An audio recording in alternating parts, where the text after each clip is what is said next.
Okupācijas muzejs ir pateicīgs par muzejam sniegto atbalstu no Rīgas domes, tās priekšsēdētāja Nila Ušakova vadībā.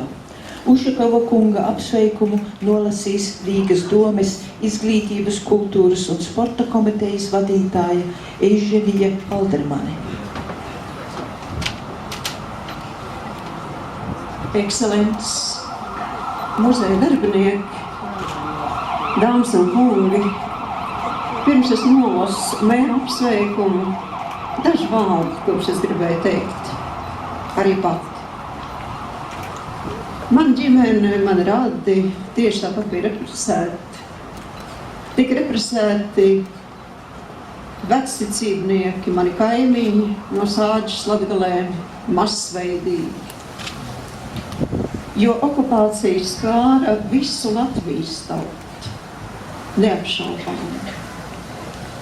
Un okupācijas muzejs 20 gadus stāsta Latvijai un stāsta pasaulē par šiem gadiem. Jo okupācijas sekas zinu un izjūtu ne tikai, piemēram, es, bet arī mana kaimiņiem no Arhangeļskas apgabala, kur otrās okupācijas laikā tika vest uz Vāciju un palika šeit, un viņai nebija kur atgriezties. Mums ir jāuzrunā katrs cilvēks, jo ir ļoti daudz, praktiski visi, gandrīz, kuru ģimenes ir skārusi okupāciju. Man īpaši uzrunāja, kā droši vien katru cilvēku uzrunā tēvreize un vārdi, kurus mēs zinām visi no galvas, piedod mums mūsu parādus, kā mēs piedodam saviem parādniekiem. Jūs jautāsiet, vai drīkst un var piedot? Vai var piedot izpostītās ģimenes, bojā gājušos cilvēkus, nedzimušos bērnus, kuriem bija jānāk pasaulē? Vai var piedot asins, šausmas? Bet mēs atcerēsimies, ka bija arī patriotisms. Bija milzīga dzimtenes mīlestība un ticība. Un ir ļoti slikti, ja viss tas kopā rada naidu. Ja viss tas kopā neparāda ceļu uz to, kā mēs varam iet tālāk. Piedot, prot tikai stipriem. Piedot, bet arī zināt. Zināt pagātni. Un par to stāstīt saviem bērniem un mazbērniem.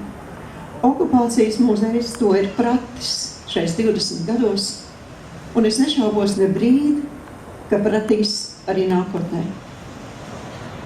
Un tagad es nolasu veltījumu apsveikumu Latvijas okupācijas muzeja biedrībai un muzeja kolektīvam.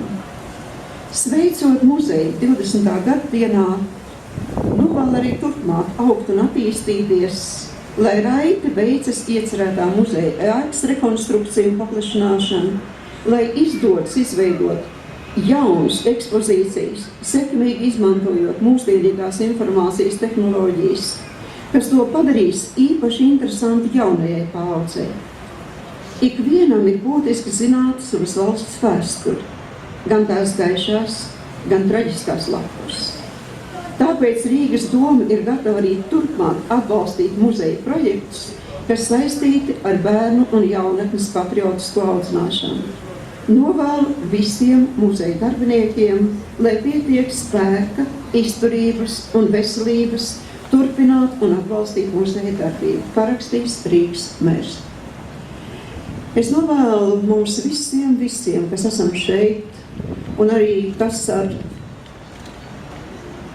masu mēdīju starpniecību redzējis šodienas notikumu, tas nav pasākums, tas ir notikums, domāt, kāda būs rītdiena, okupācijas muzeja un mūsu valsts rītdiena. Es ceru, ka tā būs gaiša. Paldies jums! Paldies! Paldies!